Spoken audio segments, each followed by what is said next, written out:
Yang pertama, Mama ingin meluruskan babuah babungo balun.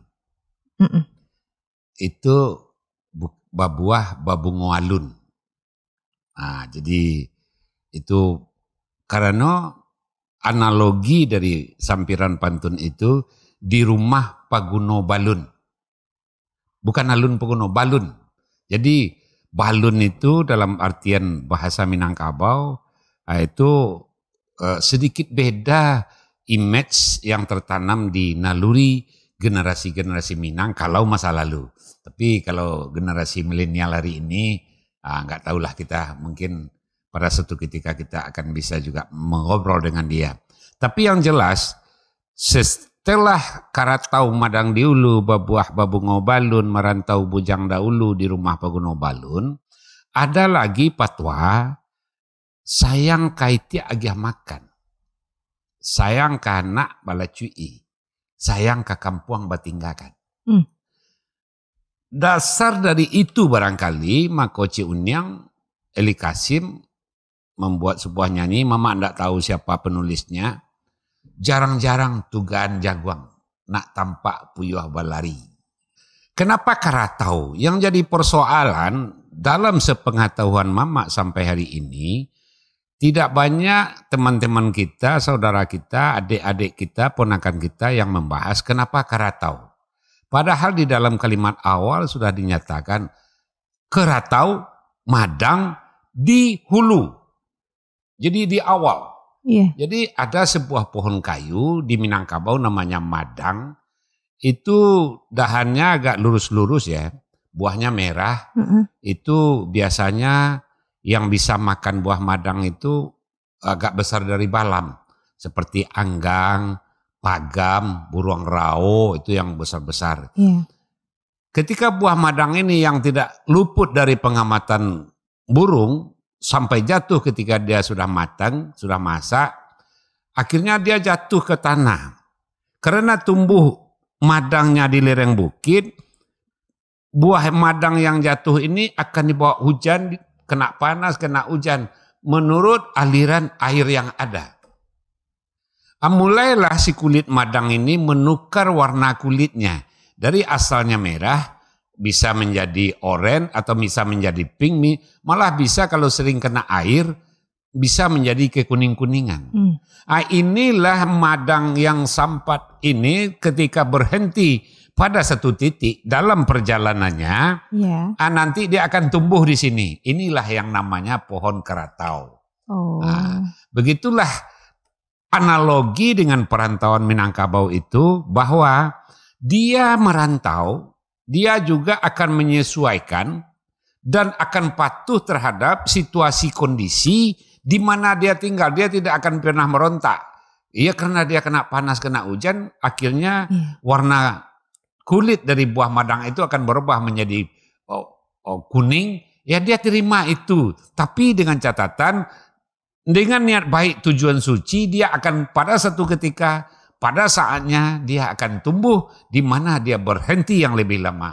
Nah, berarti kan filosofinya dari merah berubah dan segala macamnya, berarti orang Minang itu orang yang paling bisa beradaptasi. Bisa beradaptasi di mana? Karena ada satu lagi petua, di mana aye di sawah, semua di sinan di kalian.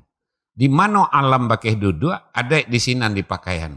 Jadi di mana kita mengambil air itu, pasti di tempat sumur yang kita gali atau yang sudah ada digali orang. Dengan analoginya, kalau di mana kita pun duduk, di mana kita pun tinggal, kita tetap akan memakaikan adat dan budaya, mensinkronisasikan barangkali yang lebih tepat dengan budaya-budaya tempatan, tapi tetap keminangannya itu tidak akan pernah luput dari ingatannya. Nah, Mak, orang Minang itu kalau merantau kan pasti dibekali. Nah, jadi banyak ungkapan-ungkapan tradisional terkait pembekalan atau apa ya? Jadi ini Mak, jadi pegangan. Mau dimanapun dia, tetapi yang Mak sampaikan tadi, dia tidak meninggalkan Minangnya itu. Nah, bisa Mak ceritain bekal-bekalnya? Bekal itu yang lebih banyak larinya kepada fisik dan keterampilan. Suatu contoh, di zaman Mama, termasuk diri pribadi Mama sendiri menyelang merantau ke Padang, itu harus pintar bersilat. Mama merantau meninggalkan rumah usia berapa? Usia 18 tahun. 18 tahun karena keinginan sendiri? Ketika itu agak panjang juga ceritanya. Ceritain aja, Mak. Mama kan putus sekolah tahun 63. Tidak, orang tua nggak mampu, kehidupan memang kita merat marit, malah pakai sandal aja sulit, apalagi pakai sepatu. Jadi pada satu ketika Mama minta ke Bako, saudaranya ayah, untuk menyerahkan Mama bersekolah atau membayar segala macam. Dia nggak mampu. Dia nggak mampu, akhirnya kalau Mama nggak salah hari Selasa, hari Minggu tahun 67 itu salah seorang yang punya percetakan Bunga Tanjung di Padang, dia pulang. Suami istrinya Bako oleh Mak Kati. Akhirnya bilang sama bapak, Mbak, pergi ke tempat Teupiak lah, suruh bawa saya ke Padang kalau nggak bisa menyekolahkan lagi. Yalah, berangkatlah kami malam itu ke rumah Teupiak itu. Abah bilang, Tik, anak kamu nih nggak sekolah lagi. Disekolahkan pun dia mau, tapi saya nggak punya uang, nggak sanggup. Bakonya juga nggak mau bantu. Kamu bawa aja ke Padang. Iya, ikut besok berangkat pagi. Inilah. Langsung berangkat ke Padang. Bekerjalah Mama pada sebuah perusahaan namanya percetakan. Masih pakai letter timah dan segala macam alat-alat percetakan tradisional lama lah. Itu. Jadi keberanian itu gimana, Mak? Iya, Tiba-tiba tapi pengen. malamnya enak. Malamnya setelah besok sebelum berangkat itu, silat kamu gimana? Pertanyaan orang tua ini yang lebih menarik. Silat kamu gimana? Udah agak setengah matang atau gimana, kata bapak. Ya udahlah, untuk penjaga-jaga diri rasanya nggak apa-apa lagi. Ya udah berangkat aja besok. Nah, itulah yang berarti terjadi. silat yang ditanya pertama kali. Iya. Kenapa, Mak? Karena silat itu kan awalnya dari satu kata, kalimat. Sot, lam, ta. Sotnya baris di atas, lamnya baris di atas, tonya mati. Sholat. Itu ketika kita di surau. Ketika kita di masjid. Kalau pintar kita bersolat, kusuk kita bersolat, tamak ninah perukunan salatnya kita bagus, itu menyelamatkan kita ke surga jannah. Ketika baris yang di atas shot itu dipindah ke bawah, dia akan menjadi silat. Kita pun turun ke halaman surau untuk belajar melangkah, membela diri, itu pun untuk menyelamatkan di dunia. Dari ancaman kekerasan paling tidak, semalang-malangnya kita belajar silat, kalau istilah orang tua Mama sambil bercanda, paling tidak untuk mengelakkan sanduak gulai katanya. Jadi hari sudah pukul 1, gulai belum masak juga. Kok lama kali kau masak dari tadi? Wah, jangan banyak cerita. Paling tidak untuk menangkis sanduak gulai. Gitu. Iya, benar-benar. Jadi sholat menyelamatkan kita dengan yang di atas. Silat menyelamatkan kita dengan hubungan dengan sesama manusia, di bumi. Mama belajar silat dari usia berapa? Kalau belajar silat pertama itu di usia 9 tahun, 10, masuk 11 lah, masuk ya 10, 59, tahun 59, amak lahir 59, ya 10 tahun, jalan 10 ke 11. tahun sudah belajar silat ke surau dan sudah tidur di surau? Kalau tidur di surau dari tahun 57. Berarti usia Mama? 8 tahun. 8 tahun. Ya. Kenapa Mak di Minang itu kok laki-lakinya tidur di surau? Dan malu, Mak, rasanya malu kalau nggak tidur di surau waktu itu?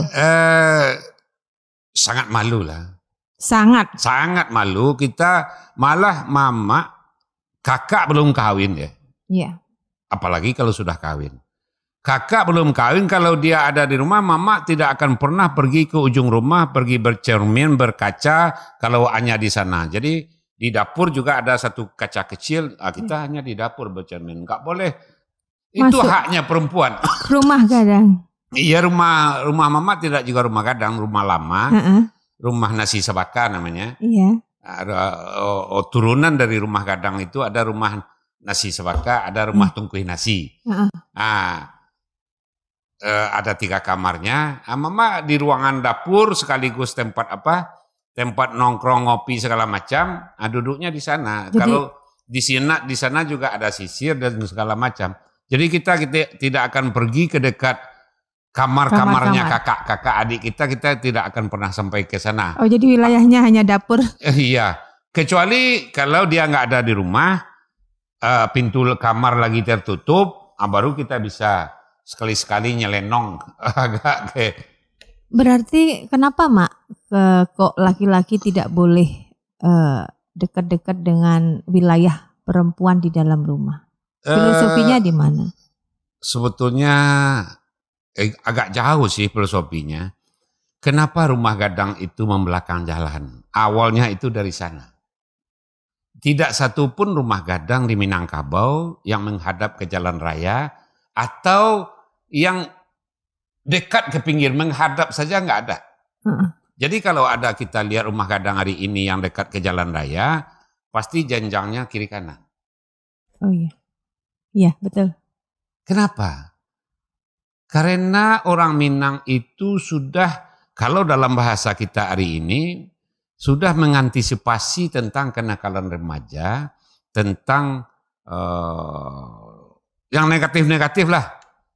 Contohnya begini, sampai tahun 67, di usia mama merantau itu sampai tahun 70, belum semua perempuan Minangkabau membeli alat pakaiannya yang punya uang membeli langsung.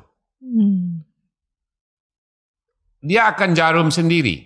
Menjahit sendiri. Menjahit kain sarung bantalnya prakawin, dia akan secara perlahan tapi dia tetap akan buat. Ya. Kain pintu, kain kelambu atau apa-apa, kebutuhan perempuan itu dia sulam sendiri. Nah, kalau dia sulam sendiri, di saat itu kan lampu listrik di Batipuah belum ada, di kampung mama nggak ada. Kalau toh kami punya listrik dari kincir air itu hanya untuk masjid, salah satu desa di kampung mama itu dari zaman Belanda sudah ada, itu namanya Subangana, salah satu jorong negeri Batipuah. Karena menjahit ini, si perempuan pranikah itu kan di rumah gelap. Dia mampunya menjahit kan setelah salat asar. Kalau sholat asar selesai, nasinya, gulainya sudah masak, nasi sudah dikeringkan, airnya sudah ditarik apinya, dibuang, itu kan baru dia bisa menyulam. Kebiasaan perempuan menyulam ini kan dijanjang. Kalau lalu temannya di depan, si Anis atau si Tuti, sini aja kita menyulam. Dia duduk 3 orang di janjang. Coba bayangkan, perempuan sama perempuan duduknya nggak beradab, pasti nggak ada tertibnya, nggak ada. Dia akan lupa akan tubuhnya ketika dia sudah mulai berkelakar, kainnya tersimbah atau istilah di kampung bareh tasera, auratnya kelihatan. Jadi antisipasi daripada kelihatan aurat keponakan de orang lalu di jalan, nenek mama Minangkabau terlalu arif, dibelakangkanlah rumah ke jalan atau merusak jalan. Jadi